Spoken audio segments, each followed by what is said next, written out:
Hey guys, I'm doing a podcast with Dumb Jake and T-Fan 101. The first episode is out now, and the next one will be out in July, where we plan to start releasing bi-weekly videos. If you'd like to hear more of my annoying voice, check out the Back Kibble Boys channel.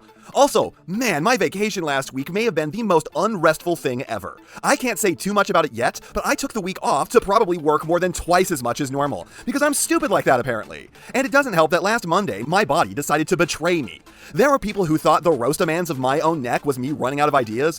No, that was done in a fit of passion and revenge, because when I woke up at the start of the week, I mean no hyperbole when I say that I had the worst tweak in my neck I've ever had in my entire life. It's been over a week and it still hurts.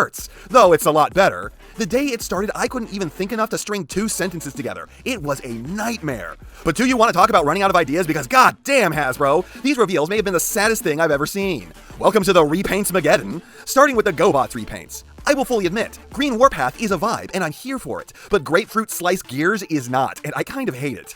And we all knew that Pathfinder was going to be a blue cosmos, but man, it's still stupid lame to see when the original design she had was so much cooler. Then let's move on to my immediate vindication. It is amazing how often this happens. People tell me that I'm an idiot for a take I make, and then what I say instantaneously comes to pass, and they come right back and apologize. In this instance, it was me saying that Legacy Windblade sucks and is hideous. People got mad at me, then Slipstream gets shown off, and immediately people start telling me that they agree now. And here's the thing, I think Slipstream looks way better. The colors are fantastic here. They really help redistribute this figure's mass away from the shins and into the rest of her body. Plus, they just look damn nice. You know me, shiny shins good. Also, uncouth as it may be to talk about a girl's chest, but that's nice and shiny too, as is her helmet. Unlike Windblade, I do at least get a sense of where the budget is going with this one. Sadly, it's not into any retooling at all, as the only thing they've changed is her head. As a result, she just has to hold her null raise because ports in the shoulders were too much to ask. The words unacceptable, disgusting, and vile all come to mind, though it seems like there are going to be ports at the base of her wrists for them, but even still, that would be miles away from where they should. And while I do find the head to be a major improvement, I can't say it's very good even still. The Windblade head was one of the ugliest things I've ever seen, so this just being regular ugly is still at least an enhancement. Also, does she have like an alternate damaged head? Why does this one look like it's cracked to shit? Her alt node is actually really interesting to me, because it shows just how much a color scheme can do. While Windblade's nose cone looked needle thin, the paint here beefs that part up. Suddenly that aspect looks relatively robust here, and the alt node, though this be one angle that probably doesn't tell the full story, no longer looks like the lamest thing in the damn universe. But from the top down, it's probably still crap. But yeah, I see this as an upgrade on Windblade in every possible aesthetic way, and it may take this thing all the way up from being a 2 out of 10 to like a 5. Then let's move on to Quake, who is way more of a retool, and I did not expect them to change this much of the mold, but I still don't think it's enough. First up, where I had so much good to say about Slipstream's colors, I don't have that here. The head actually stands out because it's painted against the body of some of the worst looking bare plastics I've seen in a while. That stuff has all of the color vibrancy and texture of chewing gum, and it looks nothing like the pigments he's supposed to have. I do love the pose they have him doing in the photo though. He looks like he's doing a jaunty walk set to music while he whistles in an old Disney cartoon. It's honestly hilarious. I can positively envision his limbs bending like noodles in my mind's eye. And then you get to the alt node and, boy, they sure tried. They really did. They gave an attempt, and it turned out as a burning, heaping wreckage of a thing. I'm serious when I say props for the effort, but goddamn, you should have just made a new figure if you were going to change this much about this thing and have it turn out this horribly. It looks like it's in pain. It looks like it's suffering. It is a tiny tank turret inset in a chassis that is more than twice as tall as it should be without a sloped side in sight. Like, sloped armor isn't the be-all and end-all, but when you're presenting that tall of a flat target in all directions, get ready for a quick death. Though this thing probably wants that. Is that all engine? What the fuck? You seriously changed absolutely everything about the way this transforms. Why not just start from scratch? You would have wound up with a better, more faithful figure for like the same price. This thing just reeks of tragedy and self-loathing. Oh, it is sad to look at. Then there's Missing Link Optimus at home. I'm sure that's what absolutely everyone is calling this thing. And yeah, it looks pretty good. Unlike the actual Missing Link, it plays with the proportions a bit, so the result is slightly more heroic, and due to that, slightly cooler. But this is yet another part of Hasbro's pattern of cutting their own feet out from under themselves. What's that? We just licensed out non-transforming vinyl Transformers to Super 7? Well, we better undercut the shit out of them, releasing our own terrible versions first in the red line. What's that? We made a modern version of the original Optimus toy? Well, let's do that again for like 1/4 to 1/5 the price as a deluxe. I expect that this will probably satisfy me and most people just fine and kill our need for the actual Missing Link, because honestly, this is probably the best thing they revealed this last month.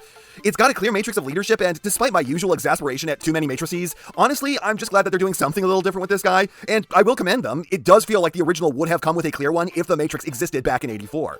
And the alt node is just immaculate. I'm stoked for this one. I'm more bored ultimately by the Motormaster retool of the animated Optimus Prime. I'm sure this will make a certain demographic of the fans very happy, however. Optimus Prime was a very good figure, so So I'm sure that you are getting a very good retool. The problem I see is just that it's a figure we just got, and it's nice to have a little space between retools, as well as honestly, as someone who isn't into the animated aesthetic, I can say that the comic-only character who never appeared in the show at all is not enticing to me. I'm happy to have the Optimus, but I don't need this thing. Not in like a, this is going to suck kind of way, just in a, I'm satisfied with what I already have kind of way. Honestly, it's gonna be kind of nice to just sit out 90% of a wave. Saves me some money, lets me catch up on the backlog, and honestly, my shelves are kind of choking on figures as it is. Then there is Metal Hawk, in slightly better colors, and one of the problems with the original figure was the terrible pigments, and the awful way the plastic felt. Unfortunately, the other half of this thing's problems were the wretched alt mode, and the fact that it was just a significantly worse version of Cyclonus. But this will probably be a vastly improved version of this particular retool. Then hilariously, we have two different flavors of Unicron Trilogy Galvatron. One from Transformers Energon, which I do think is a massive improvement over the original. This just makes so much more sense in these colors. It just looks infinitely better than the original version did.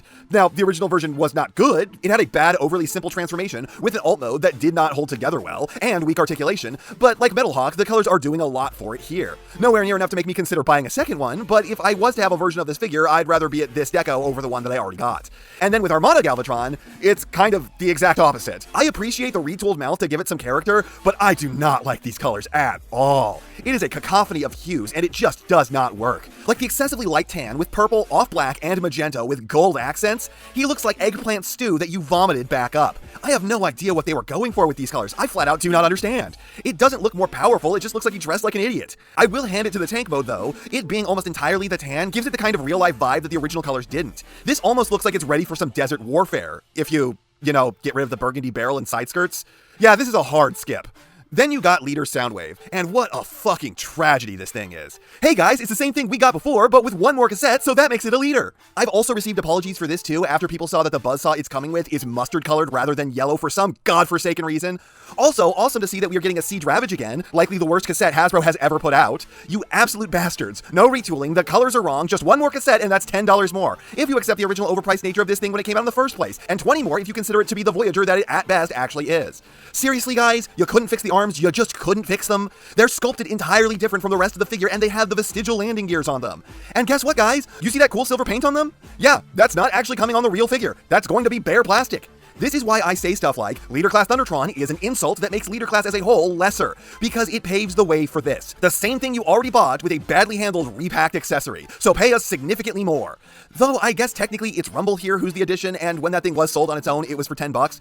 Nonetheless, God, this is just lame and sad. The fandom has rightly cooled on this Soundwave, but damn it, releasing it takes no effort, so that's what they're gonna do. Lastly, something actually interesting, and maybe where Soundwave's budget went. Comic editions of Xaron and Flame. Truly, an insane set here. Xaron, I flat out could not recognize the mold it was tooled out of. I thought it was a Megatron for a while, until I saw the alt mode. Then I realized that this is a Siege Reflector retool. I mean, that's not a great idea, but it is an idea, and it clearly wanted to be wacky bullshit, so I can get behind this a lot more than I can Quake. And then Not Hot Rod has always been a character who confuses the hell out of me, and this just takes that even further. Kind of brilliant to make him a gamer edition of Megatron, but also at the same time, what a weird pick. I never expected for them to retool the gamer edition figures into any other characters outside of that line, but this is working way too well. I'd say that they could have just removed the shoulder greeble and I'd have been cool with that, but this is kind of brilliant and awful in the best ways. I will never understand why they felt the need to make this guy so blatantly an evil version of Hot Rod's design though.